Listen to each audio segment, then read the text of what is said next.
You're such an asshole. AssholeConsulting.com. We have a Clarey test request. Hi Aaron, please keep me anonymous. I've been watching it for a few months and enjoy hearing your perspective. I disagree about certain things, particularly the value of academic research. I like the Clarey test video about two individuals, Paul Sally and Kip Thorne. While you're at it, feel free to elaborate on what kind of academic careers you find worthwhile. If any, I'll right now step. Something that you advance technology, you advance society, that people willingly pay for. All right? But that's pretty much, I mean, every once in a while the liberal arts or humanities might come up with something, but by and large, you don't have to force people to buy iPhones. You don't have to force people to buy computers. You don't have to force people to buy gas. They willingly pay for it. It's only the liberal arts and the humanities that have to constantly lobby to suck and be parasites off of the taxpayer with government subsidies and grants to come up with complete bullshit. And that's what those fields are. Bullshit. I don't care about the trivium today. Has nothing to do with it. Reading, writing, no.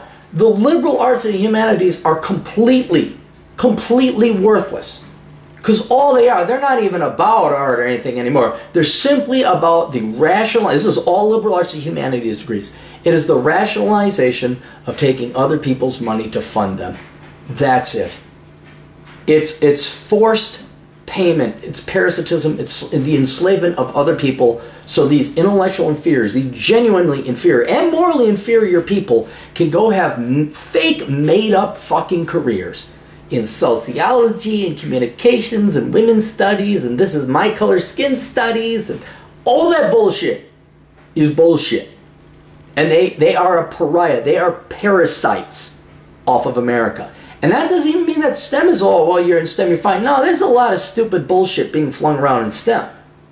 I'm kind of curious about why do we have these studies, a lot of medical studies. Why do goats have sex with other goats on Tuesdays? You know, that kind of fucking, you hear about it over in the news. Like, oh yeah, we financed this study. So I don't think there should be any academic studies. You know, if it's worth it, companies will pay for it. They'll fucking pay for it.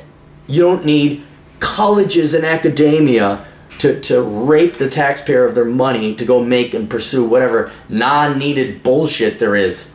We're studying the slickness of snail goo. Oh, it has reasons. All right. Let's look up Paul Sally.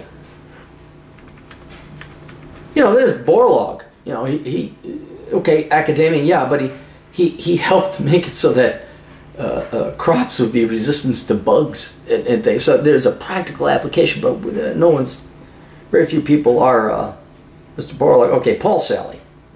Oh, he died 2013. Was a professor of mathematics at the University of Chicago. You already got me on his side because he's mathematics and he's at a real college, University of Chicago. Was director of undergraduate studies for 30 years. His research areas were p-adic analysis and representation theory. Life and education, all right. Born, Boston, basketball player, BS and MS at Boston College. Right, Bachelor of Science, Master of Science. I'm just going to assume those are real degrees. Plus he's old, so we're not going to award him a point. He refers to mathematics and apprentice. PhD in 1990. During his graduate career, he named Judas Sally. 3 children. David the eldest, professor. Tusk, Dartmouth. Stefan is a partner at Ropes and Gray. Never heard of them. Superintendent. Don't know that. He wore an eye patch and had 2 prosthetic legs, which caused him to be widely referred to as Professor Pirate. Ha ha ha! And the math pirate. That's awesome. He was known to detest cell phones in class and has destroyed several over the years by inviting students to stomp on them or by throwing them out of a window. Good man! Good man. I like him, but this is going to change the Clarey test. We have to administer it impartially.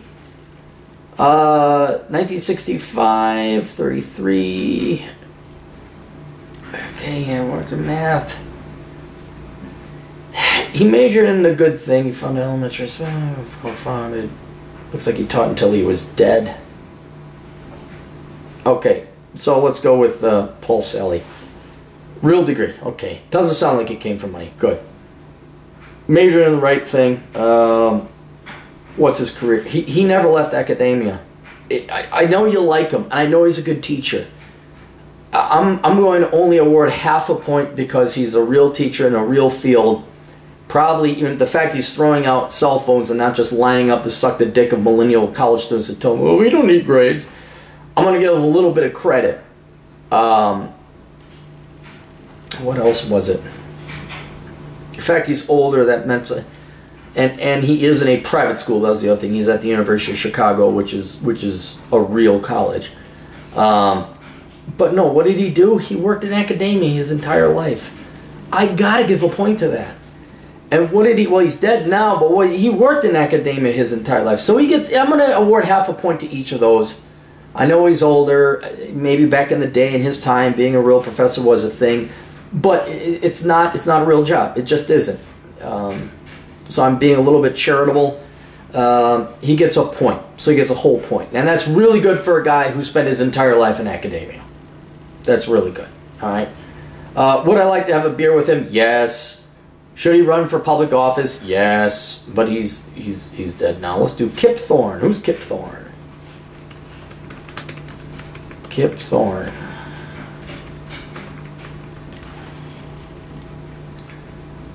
Oh, you can tell he's a nerd. Oh yeah. Oh yeah. Yeah. Kip Thorne. Born 1941, is an American theoretical physicist and a Nobel laureate known for his contributions in gravitational physics and astrophysics. A longtime friend and colleague of Stephen Hawking and Carl Sagan, he was the Feynman Professor of Theoretical Physics at the California Institute of Technology until 2009 as one of the world's leading experts on the astrophysical implementation of Einstein's general theory of relativity. He continues to do scientific research and consulting, most notably for the Christopher Nolan film Interstellar. That was a good movie. That was a good movie. You need a drink after that movie. Nobel Prize, blah, blah, blah, blah, blah, blah. Okay. He's consulting. That's a little bit of real-world work. His studies, obviously physics, would have real-world applications. His father was an agronomist. His mother was an economist. The first one received a PhD, and this one from Iowa State. Two siblings, the Church of Latter Saints. Atheist. Large number of my finest colleagues who are quite devout and believe in God. There's no fundamental incompatibility between science and religion. I happen to not believe in God. Sold in academics. BS degree. Institute of Technology. Thermodynamics. Alright, so he majored in the real thing. Alright, he came for money. Point against him. Did he major in the right thing? He did, so he does get a point against him. Now, what did he do with his life? Physics. Research. Black hole cosmology, wormholes, relativistic stars, publications.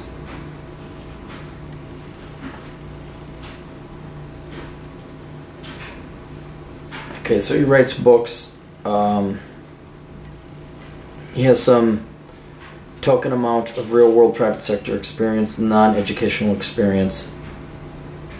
Okay, so he came for money, but he majored in the right thing. Again, he's in academia, and I know that there are good people in academia, and I know he is probably just as valid as an accountant or an engineer in the private sector. Although Caltech, I think that's private as well.